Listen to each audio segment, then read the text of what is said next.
Hi friends, ഇന്ന് എന്ത് കറി വയ്ക്കുമെന്ന് ആലോചിച്ച് തപ്പി നോക്കിയ സമയത്ത് ഫ്രിഡ്ജിൽ നിന്ന് കിട്ടിയ 2 വഴുതിനെയാണ്. എന്നാൽ ഇതൊന്ന് കൈയോടുകൂടി ഒന്ന് മുറിച്ചെടുക്കാം. ഇനി നമുക്കിതിലേക്ക് കുറച്ച് തേങ്ങയുടെ ആവശ്യമുണ്ട്. ഒരു അരമുറി തേങ്ങ ചിരവി ഒരു 4-5 ചെറിയുള്ളിയും കൂടി ചേർത്ത് ഒരു പാനിലിട്ടൊന്ന് വറുത്തെടുക്കുന്നുണ്ട്. നന്നായി ഒന്നും വറുക്കേണ്ട ആവശ്യമില്ല, നല്ല ചെറുതായ ഒരു കളർ വരുന്ന സമയം വരെ നമുക്കൊന്ന് വറുത്തെടുക്കാം. ഈ ഒരു സമയത്ത് നമുക്ക് കുറച്ച് വെളിച്ചെണ്ണ കൂടി ഇതിലേക്ക് ചേർത്ത് കൊടുക്കാം. ഇത് കൂടി ചേർത്ത് ഒന്ന് മൂപ്പിച്ചെടുക്കാം. ഒരുപാട് മൂത്ത് പോകേണ്ട ആവശ്യമില്ല കേട്ടോ, ഇത്രയും മതി. ഇനി ഇതൊന്ന് സൈഡാക്കി വെക്കാം.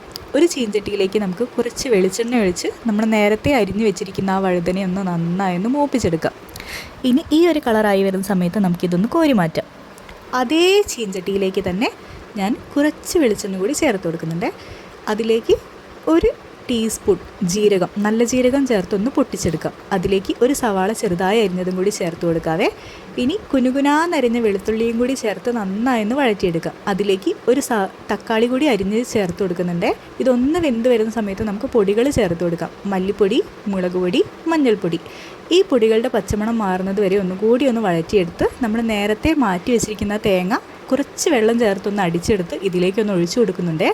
ഇത് നമുക്കൊന്ന് നന്നായി മൂപ്പിച്ചെടുക്കാം.